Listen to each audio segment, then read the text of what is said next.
then you're just saying this one person is not working out for me, so I'm going to quit. I'm going to quit the job. Yeah. Like no one person should make you quit a job. Mm. No one manager should make you quit a job. What if it's a board? Entire board? You members of the board? It's just, it's usually not an entire board. Welcome to the Oaktree Institute podcast, the podcast designed to empower Muslim leaders through education and skill development. Assalamu alaikum. Welcome to another episode of Community Conversations. This is Rami Kawas, Executive Director at Oaktree Institute. And with me, of course, is Mohammad Hasan. Assalamu alaikum. What's up, everybody?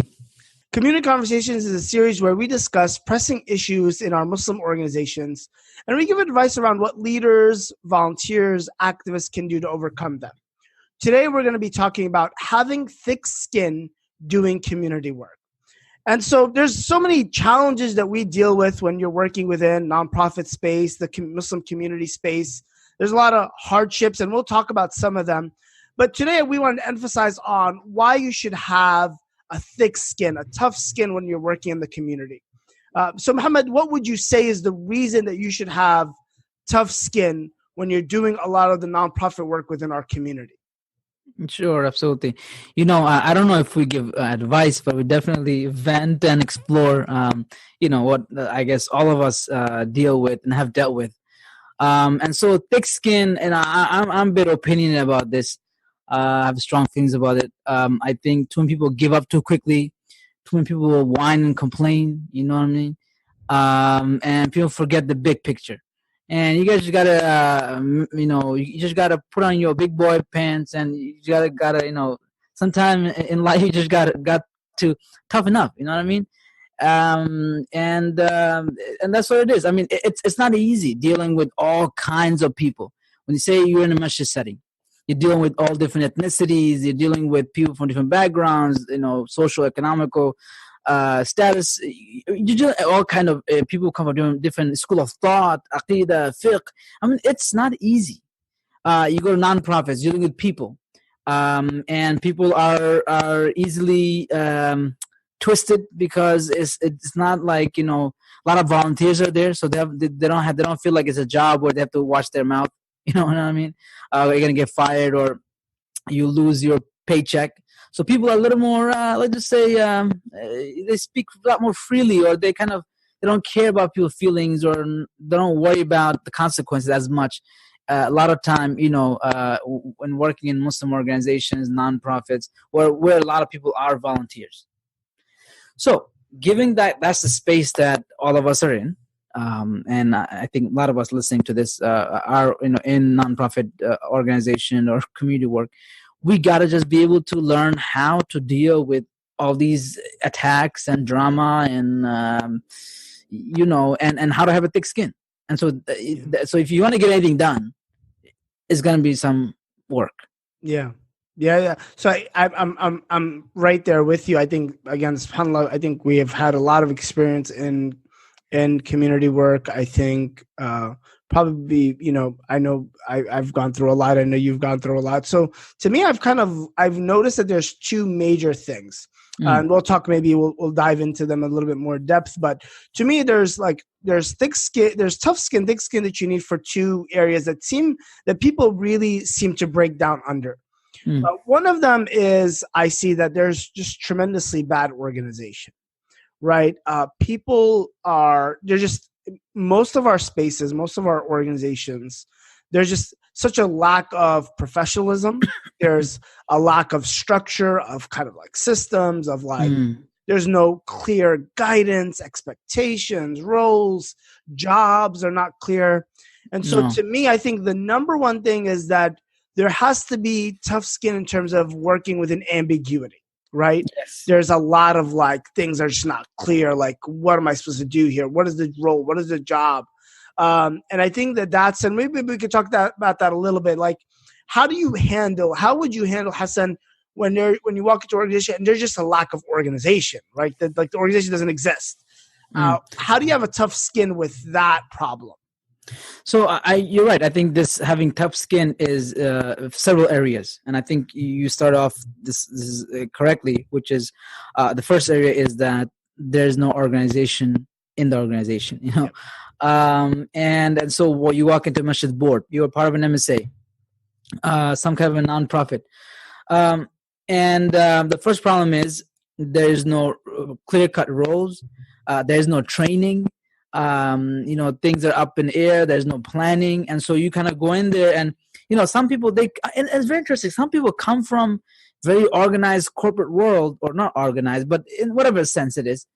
And when they come in and do their work in nonprofit, they become disorganized themselves. Yeah, absolutely. And I guess it's kind of like a disease that kind of just continues, right? Yeah. You're like, wait, you work for, a Fortune 500 company. Why do you act like that when you're in the Masjid board? Right. Like, it's so... Or you run businesses and you manage hundreds of people sometimes. And I'm like, there's no way you do this at work. Yeah. But I guess they look at their Masjid role as like, oh, it's my secondary chilling spot. I don't have to be like how I'm at work. Structure. Yeah. And so, when you have a lack of structure, what do you do? And one of the things that at my current position, at my clinic, and I can't mention all the details now, I can't spill the beans of my company. But the current, clinic that I'm a director of, one of the things that I saw that helped us retain more employees, more staff, is proper structure in the beginning. The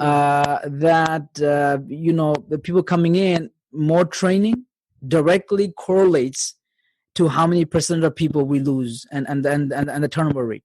Interesting. And then how much they're clear on their expectations, because when they come in and they're very unclear what the roles are, they're not properly trained, they start off on the wrong foot, then start to pile up, and then more stuff adds on, and so it's a bad start. And so we saw that, especially, at my side, I saw that the more training they had in the beginning, the clinical staff, the staff they had in the beginning, the more likely they are going to stay long term with the organization, with the company. And I think this is across the board. So now, at the same time, you talk to any employee, you talk to any staff, any volunteer, you always hear them complaining about this organization has no organization. I mean, I don't know of anybody that praises their Masjid board or MSA board or nonprofit that says, even if they were great, that, they have a very good organization. So it will never be up to par to the level you want. So I think few things. I want you to go in there, you see, like, I'm not really sure what I'm doing. I think go back to the real big picture, right? So one of my staff was feeling that way. She felt like, even though we are trying to improve the structure and our clinic and our company, but there's still a lot of areas that we're not as organized. And so I asked her, okay, yes, you're right. This is a little disorganized. I get it. This is not as going too well. And I know you're feeling anxious and is dealing with like uncertainty. I get it. But let's just backtrack. Are you getting your paycheck every week? Yes. Every other week? Yes, I am. Okay. Are you doing what you meant to do at this field in the job, which is helping patients and clients, transform their life? Is that happening? Yes, that's happening. Are you getting reprimanded for the work that because of disorganization, you having difficulty with? No, I'm not. But I just feel like we could do much better. I said, well, at least the top things are correct. So number one is a perspective change. Yeah. So you go into a masjid. You said to yourself, okay, am I giving the amount of time that I said I'm going to give to the masjid? Yes, I am. Am I getting some stuff done? Are results happening at the masjid, the MSA board? Yes, they're happening. Then just backtrack a little bit and say, okay, this is where we are. The priority are met. Now then I can communicate and say, look, you need to over-communicate. In an organization that are disorganized, you got to over-communicate with the leadership and say, look, I'm not sure what to do. Okay, tell me what needs to be done next. And then go back to the mission and kind of do what's in your control. I think too many people are worried about what's not in their control.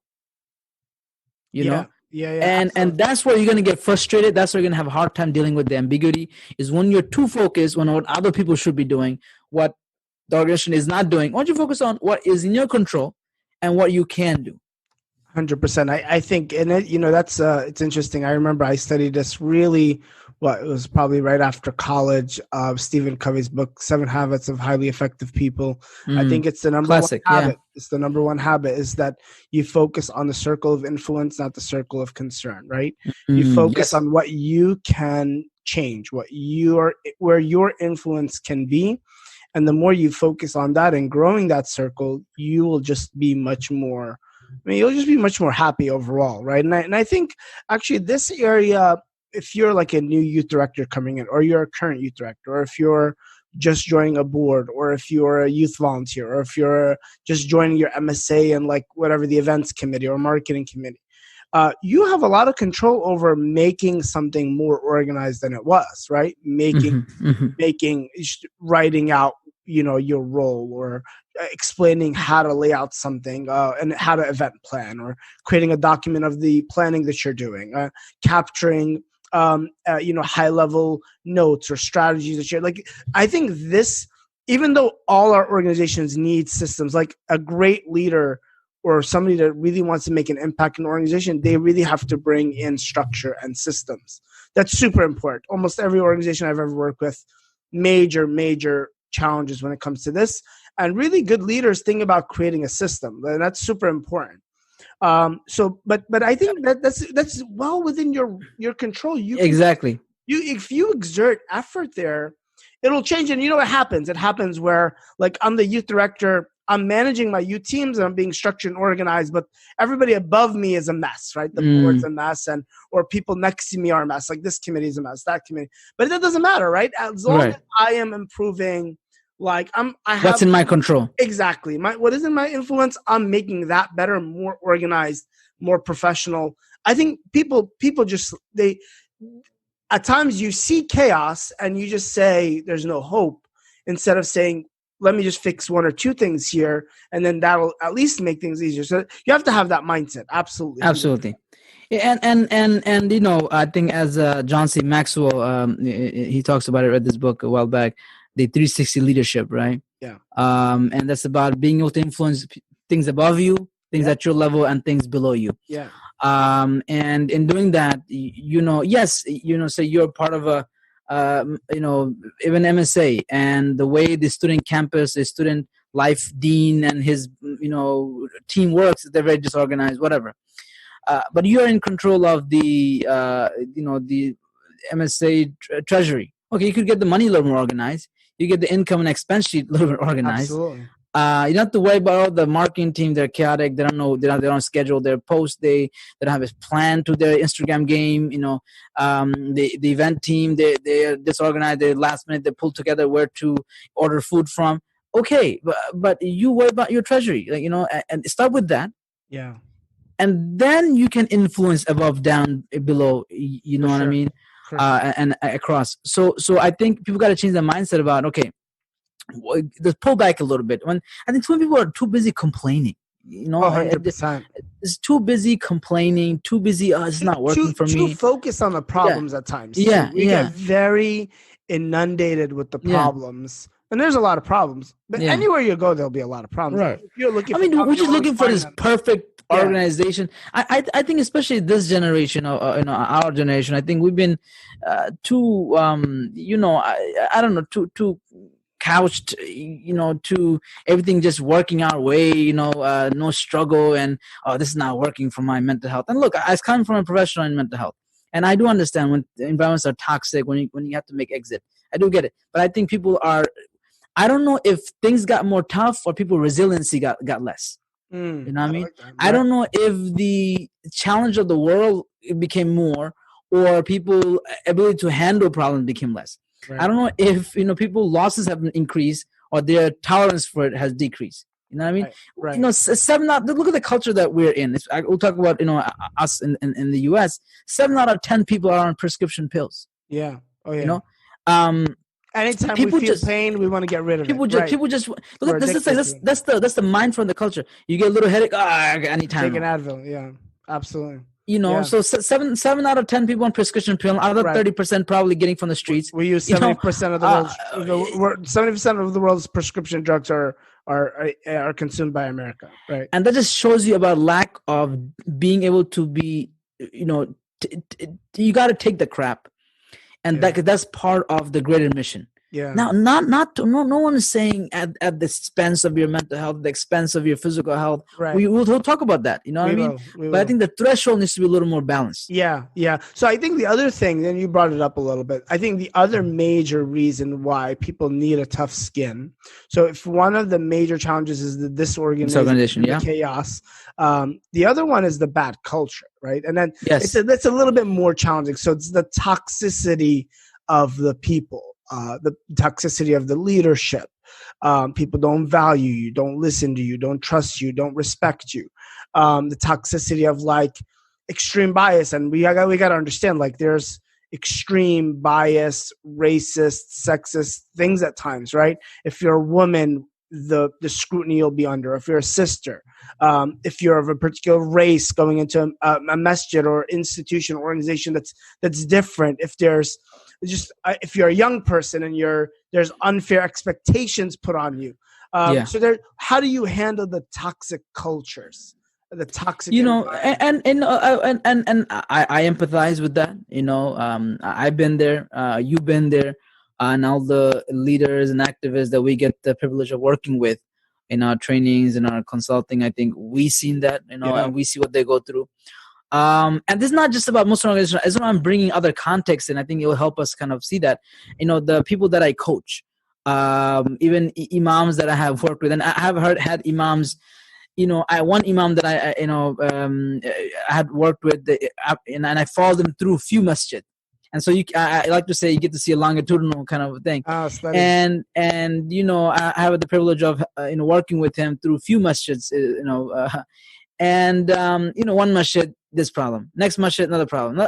I'm like, you will never find a perfect masjid. Yeah. You will never get to masjid where this masjid, the congregation is little, they're strange and they have all these expectations on the imam. Or this one, the funding is a little low. They can't get anything done. This one, you got outside, they're too focused on politics, focused on social. I mean, there will never be a perfect organization, you know what I'm saying? And so as far as the toxic culture is concerned, it is true. I mean, some organizations, it is very toxic, but I go back and I was working with one person. I was doing a little bit of career coaching, and she works for a pretty high caliber company. And I said, you never want to quit your job. I mean, people say this, right? People say people don't quit a job, they quit their boss, right? Manager. Or they say that people don't quit their responsibility or job, they quit the environment that's not working for them anymore. And I was working with this person, and I told her that figure out what is your long-term career vision. You shouldn't have to quit a company because this particular person that's there and it's not working out for me with this person. We always get into it. I mean, I think you got to have much more better political skills, negotiation skills, conflict resolution skills than you just saying this one person is not working out for me, so I'm going to quit. I'm going to quit the job. Like, no one person should make you quit a job. No one manager should make you quit a job. What if it's a board? Entire board? You member of the board? It's just, it's usually not an entire board. Another question I asked, if I gave you $1 million, would you be able to use enough of your political wisdom and skills to maneuver this person? Oh, you mean that? I throw out like a scenario. Brother. Bribe them? No. What I'm saying is, I tell the person, it's like, there's no way. I'm trying to deal with this board. It's not working. Are you going to pay me $1 million just to deal with it? If you can, just to see your creativity. Can you be politically astute? Like a politician, they can't just abandon their constituents. Right. They find a way to manipulate, to find a way to get on their good side. You gotta be like that politician. You gotta find a way, and that's what you're not talking about unethical manipulation, right? No, of course not. Influencing, persuading. Maybe you don't have the full skill set, and sometimes you only reason you should not do it is because it's too much of an effort to get them. But if you say no, it's impossible, then that's telling me, when someone says it's impossible for me to work something out with this person, that tells me that you like the skill. If you tell me it's gonna be too much effort, and I think I better just deal with something else, I'll take that. Okay. So let me push back a little bit on you. Okay, go ahead. Because I'm agreeing with you. But what happens? What is the threshold of negative energy that you should have or deal with? Like, when should you say enough is enough, right? Because if you think about it, let's talk about different areas. Let's talk about our mental health. So you're always dealing with this toxic, negative, demeaning. They don't respect you. They don't value you. You put in the effort. You're struggling. You're sacrificing. You're putting a lot of effort in. It might be like you're staying extra late with the youth. You're cleaning up after them. You know, you're running a sisters program, and you're always doing everything, and they never support you. Coming up with your own funds. Like, there's people really dealing with a lot. Like, when is enough enough? So I think few things, right? One is that I think people got their own issues that kind of gets brought up when they deal with people, and we have to be honest about that. People got stuff at home. People have stuff, trauma, and legitimate things. Trauma. They've experienced things growing up. Family issues, and then they come to the Masjid or Muslim organization, MSA, and that flares up. I can't tell you 9 out of 10 times when I've heard complaints from MSA board members against each other. 9 out of 10 times when I heard, somebody was involved in the organization for 20 years and they just cold turkey quit the organization. It was a lot of personal issues, from their ego being hurt to they just don't know how to handle some type of criticism so you got to seek your own help first. I mean, if you got issues, if you got things, and that's okay if you do, and you have to be able to help, be able to reach out, seek help, get therapy, whatever it is. Because my point is, you got to be able to make this decision separate from your circumstance. What that means is, so as I tell the career people, I said, okay, I want you to quit this company only if it makes sense for you in your 10 years long-term career move. Don't quit it based on I don't like the manager. I'm not getting along with this team member. But what if my mental health right now is I'm not in the right? I think your mental health has to do with you getting a therapist and you seeing a psychiatrist. And I think it has to do with that. Then it has to do with somebody else. Okay. 9 out of 10 times. And so first figure out your life mission. I think a lot of people are confused about when they get into an MSA, get into a Masjid work, they're not really clear on what the role of in the ummah that they have, or the role they have in what's their life vision as far as giving back and nonprofit work and career too. If you're really clear about what your next career move is, you know what I mean? You know exactly where you're headed towards, then you can make more clear decision if this current company and the current role is the best way for me. Okay, that's one. 2, have you sought out all the help possible? Have you improved your skill set?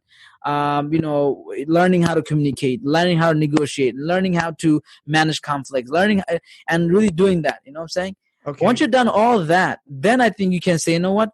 This is too much of an effort. Okay. And I think I found a better opportunity where I can get more done without having to deal with all these other side things that it will require from me to make it a better place. So you're telling me, look, if I need to take care of myself, I need to go out and take care of myself, right? Yes. And then a part of that can be getting help from a therapist or talking to somebody, a counselor or something. Mentors, whatever, right. Yeah. Or a part of that is look, I just need to figure out where I'm going in life and what I need to do to get there. And what are the skills that I'm missing out on? What are the things I never learned, like life skills, leadership skills, interpersonal skills that I need to figure out that I don't have, right? So it's working on yourself. So you're saying work on yourself. If you're not in the right mental state, then you need to work on yourself in some extent.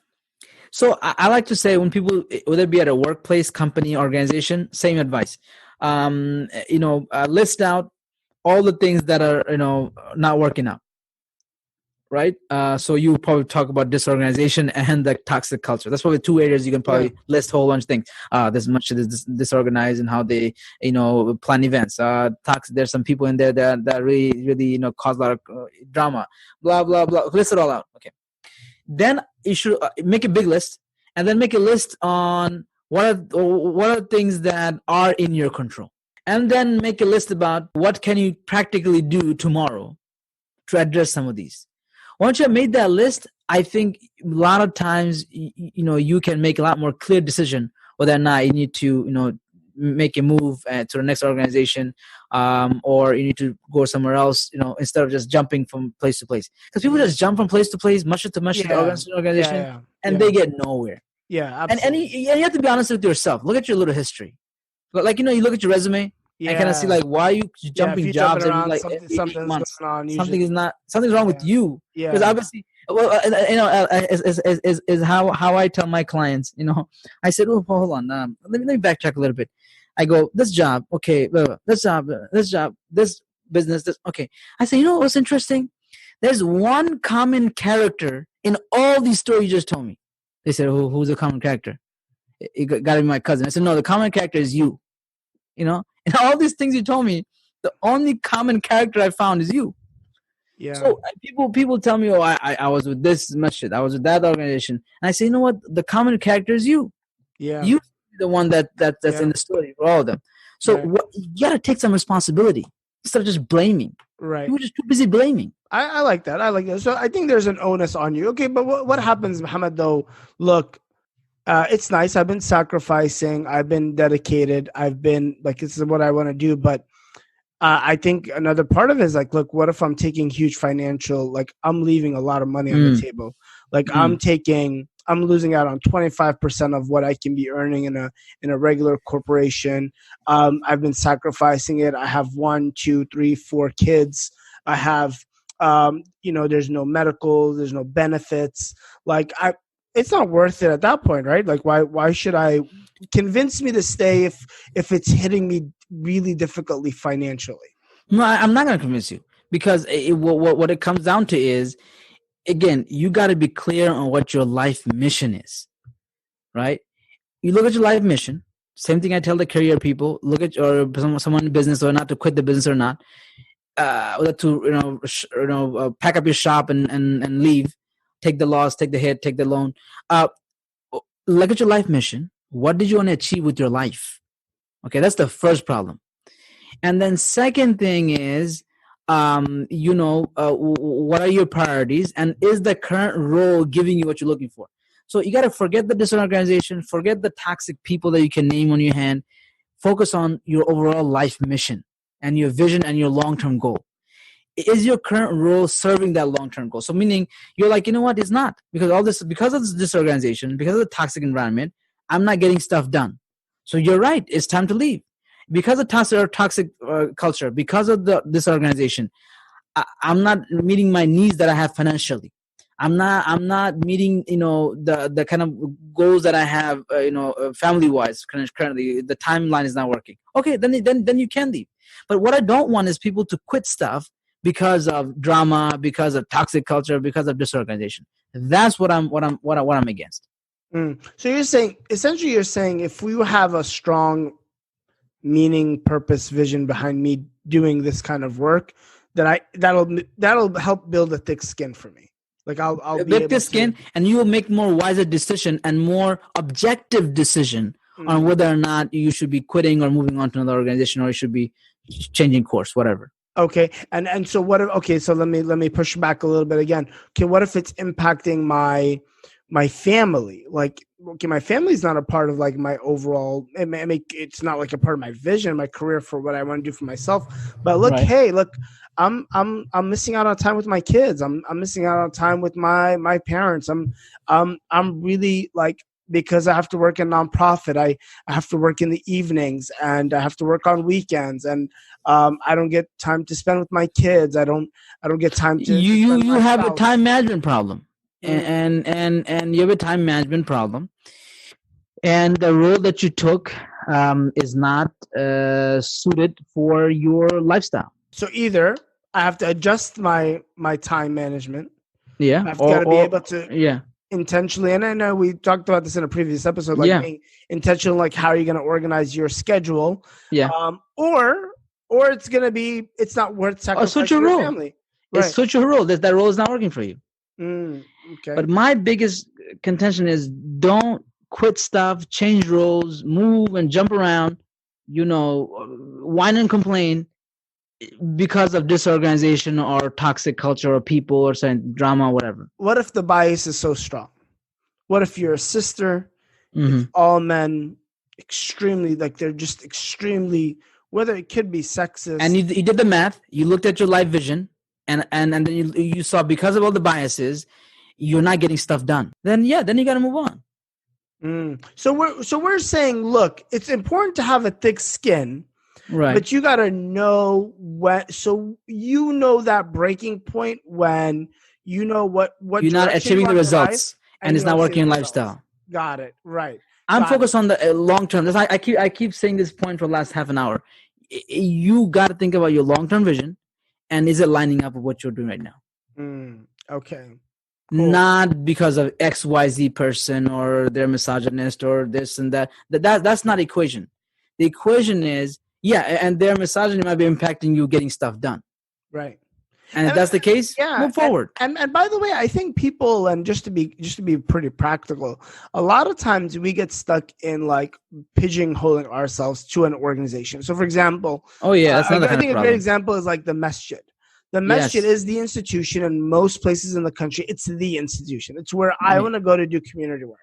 Right. And you could be like, okay, look, I'm really passionate about community service. Like that's super important to me. Right. I go to the Masjid, they don't want to support it.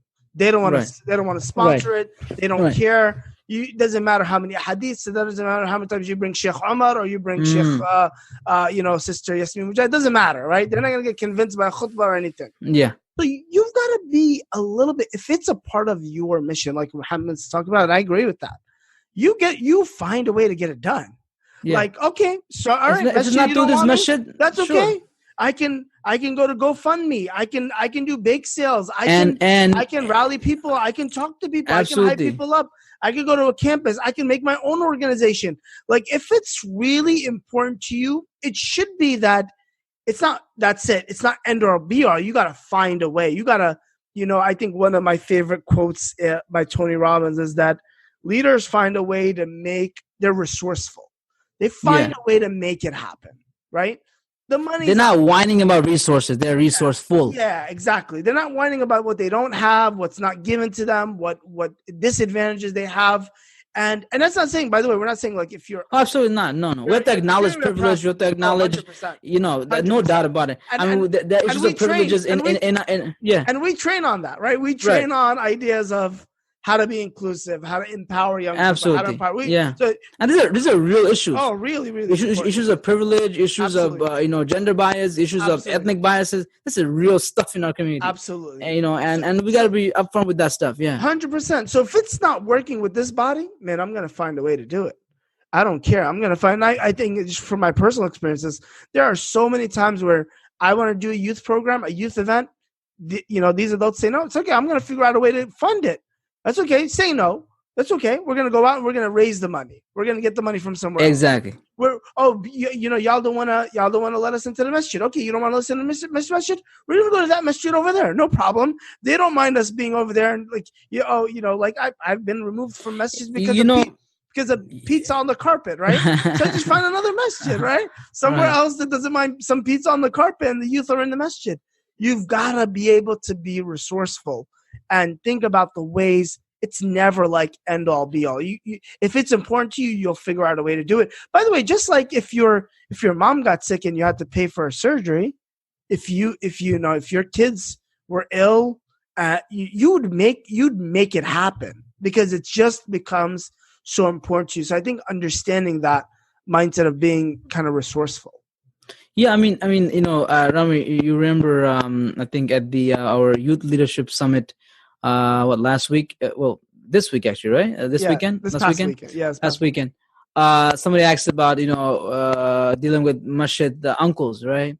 And remember, I said three strategy, three protocol strategy.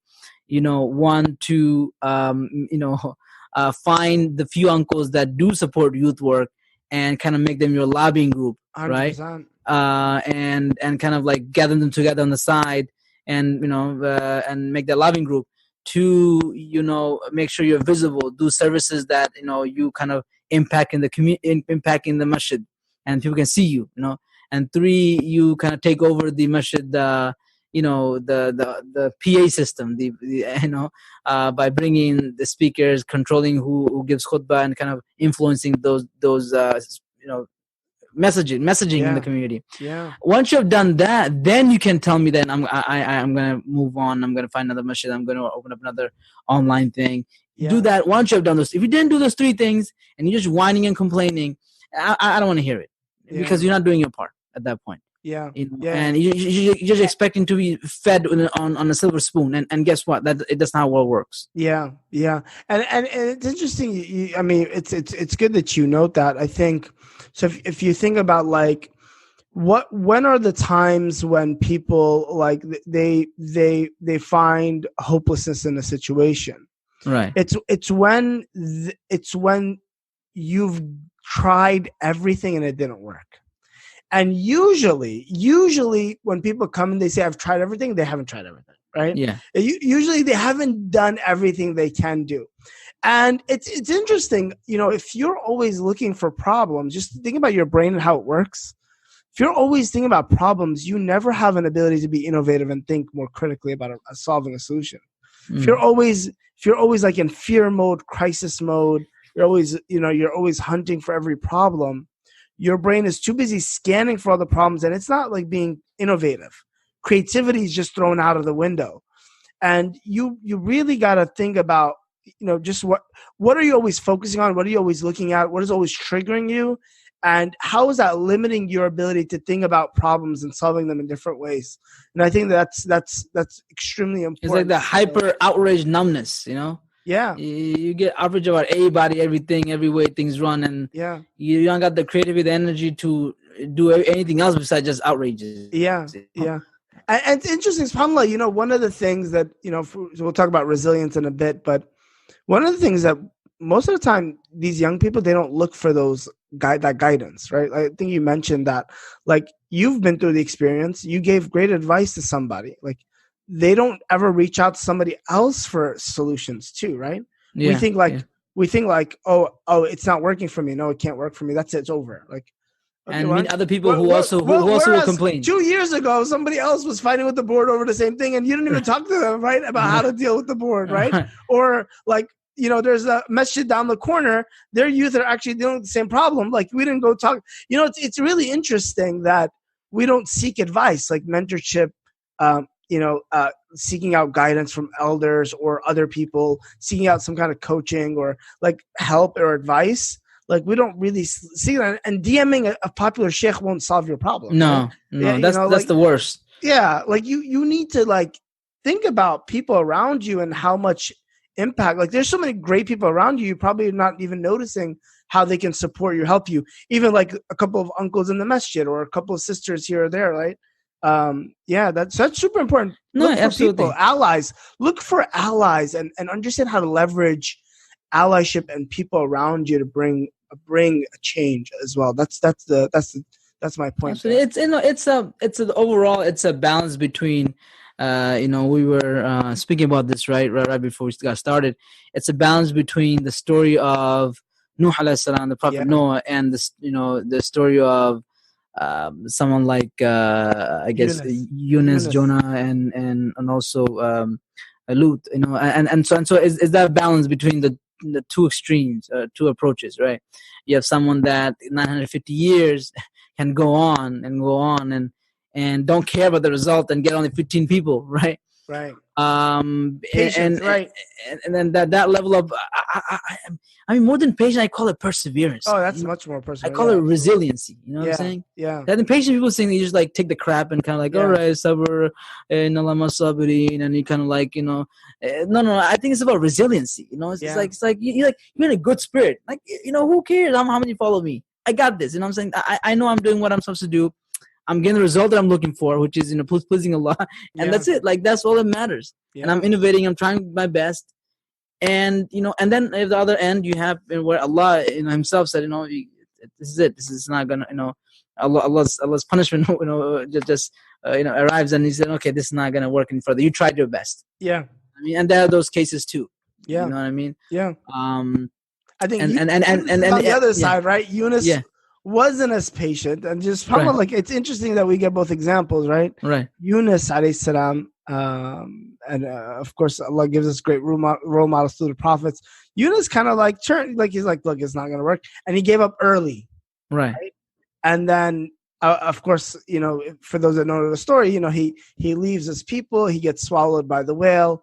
The whale spits him back up, and eventually, Allah brings him back to his people. But his people have changed. They transformed, and he wasn't even there for that. Right. So kind of the lesson of like, you gave up too early, right? You don't know the impact your work is having. Yeah. Oh, and that's another great point. Yeah, you don't know the time that you spend, what's going to happen. I mean, by the way, we haven't even talked about, like, I know we've been talking about like dealing with politics and dealing with people. Sometimes it's really difficult to deal with youth. It's really difficult. Imagine going to deal with the homeless every week. Yeah. That's really difficult. That's not easy.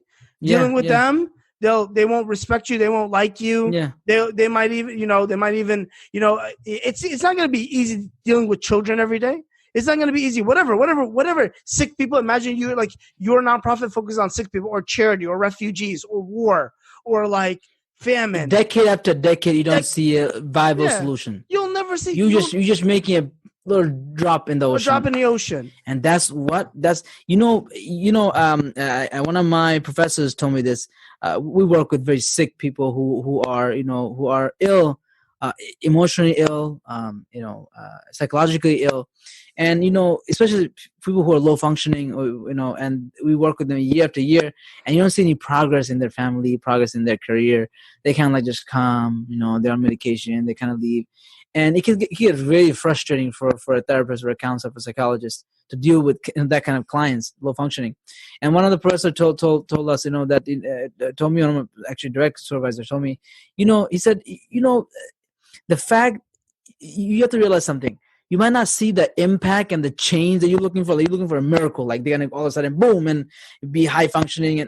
But you are preventing them, and you are the one that's actually stopping them from carnage. You don't realize that because they're coming to you every week, and there's same old depression, same old schizophrenia, there's a psychotic problem. They're just kind of managing, moving around, they're on disability and kind of living in a housing. But if they did not have you or the treatment they're on right now, they would have been actually a burden to society. Right now, they're at least living. Yeah. And sometimes you forget that. Sometimes you you want something like boom, change, and and sometimes you're doing enough just to you are keeping the MSA alive. You are keeping the Masjid alive. You're and not alive only. You're impacting in ways you don't even know. Yeah, absolutely, 100%. Those youth, where would they be without this program? Without your right? Where would your relief for it? Where would these impoverished people be, or war? They were stricken by war or famine or like a disaster. Like, where would they be? Yeah, it's a drop in the ocean, but where would they be without these efforts, right? Even if you impact 2 lives, 3 lives, 10 lives, 1,000 lives, that's one more than there was yesterday. Absolutely. And a better day than they had yesterday. It's really profound lessons. Like, that's what we get taught, and that's why I want to kind of end or kind of start closing by talking about resilience, because there's a lot of research on resilience and building resilience. And I think the ideas, I think I've mentioned this in a lot of the podcast episodes, the famous dua of Umar, peace and blessings be upon him, where he would say, Ya Allah, don't lighten the load on my back, strengthen my back, right? Make beautiful, me stronger to deal with the difficulty, right? So I think that's a very resilient mindset, that I don't ask for things to be easier. I ask to be stronger. Yeah, beautiful, right? That's a kind of that resilient mindset. So, what are some of your thoughts about building resilience? I mean, I have some thoughts. Maybe you can kind of start and share. I know you mentioned some of them already, like vision and having a direction. I think, and I've been emphasizing this point this entire episode today, because I think that's where really people get stuck. If you have a very clear vision and mission and very set goal, where you're going to head towards the next 10 years, and a motivation for it, and a why, your why very, very, very strongly, why you're doing this, not just for the sake of Allah, that's the classical cliche, but beyond that, because you enjoy the work, you love the fulfillment, you grow out of this experience. And once you know that very clearly, then everything else is just a side note. 100%. So to me, it's about purpose and meaning. Absolutely. Why are you doing this, right? What is the driving force behind this? Is it a career path? Is it meaning? What does it mean to you? Why is that important? That's super important. I agree with you 100%. That's critical for resilience. And then I think it comes skill set. You got to acknowledge that you lack some skills. You can't be resilient if you don't have the tools. Yeah. It's not. I'm just having a very strong mindset. I'm gonna face a new day tomorrow. Yeah, that's great. But you gotta have the tools. Yeah. You gotta have the skills. And by the way, you get that from. It was my point. You get that from mentorship and coaching. You get that from somebody else.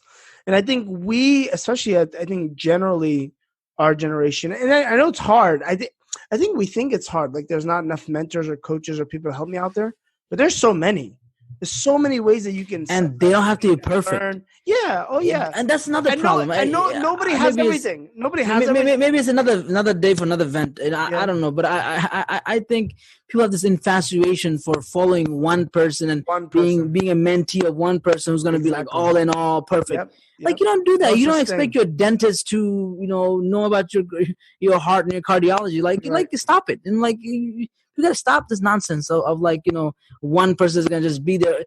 And if they mess up in one area, outrage again. Like, cut it out. Like, it's really, it's find people who are experts in the areas that you're looking for and gain what you can gain and move on. 100%. 100%. And that's why you should not have a mentor or a coach. It's actually, and that's I've learned that from my life. You should have a network of mentors and coaches. You should have a network of things that are always making you better, improving. Absolutely. You. Personal reading, people you're meeting with, places you're going, things you're learning, things you're watching, events you're going to, things you're educating. Like this is like it's a personal journey, and it doesn't happen with one person. There's no magic pills for this. No. Yeah. So number two is definitely tools and skills. I love that. And that comes from like learning and mentorship. I think my third thing is like, you've got to create successes. You've got to create wins. I am astonished a lot of times when people want to make a change and they just want to like, oh, you know what? We're just going to change the entire bylaws. We're gonna revolution. Constitution. We're gonna build a new masjid, right? You're like, hold on. We're gonna make a new MSA. You're like, wait, come on. Why don't you start with some small wins? Why don't you take a group and do something and achieve something and build on that and do it again next week and do it again the week after and do it again the week after that. People want to look for like these overnight problems and they want to go over the biggest problems usually, right? Like we want to just transform everything. Whereas small successes are what lead to the biggest victories. Like you've got to create small wins, and small wins they build confidence, they build momentum, they build motivation, but also they give you a sense of like, they reestablish your ability to see success. Because if you're always trying to solve the biggest problems, you'll always fail and you'll lose hope, and then you're going to quit every time. Absolutely. I'm all for revolutions at times. I'm with it. You know what I'm saying? That's not a problem. But there are time and place for revolution. You know what I mean? And 9 out of 10 times, that's not the best solution to a problem. Yeah. I think we get into too much of revolution mindset, and revolution is needed at certain times, and it comes with certain calculations, it comes with certain repercussions, certain also possibilities. But I think 9 out of 10 times, you will see that it's small changes that adds up. Yeah. You got to be a lot more patient. You got to be a lot more patient. People just want overnight results and success. And I think in this fast food culture, this is the problem. You want fast food, change, and everything just overnight flip. And that's where you got to be a lot more patient. Yeah, 100%. But you got to enjoy the process. Like, what are you trying to get to? Like, what's the big story? And so I think part of resilience, you're right. Number 3, I think what you hit on the nail. I think it's about, you got to get some small wins. Yeah. Yeah, I think that's like a super critical thing, and never. And I think the last thing, and I'm sure you can kind of share your thoughts as well. I think just having hope in Allah Azza wa Jalla. I think hopelessness never got anybody anywhere, right? I think that constantly like losing out on hope. And I think the hope here that, Allah Azza wa Jalla, you're going to have ups and downs, and there's going to be hardship, and whatever work, whatever community, like if everybody left Islamic work, the Islamic work would still get done.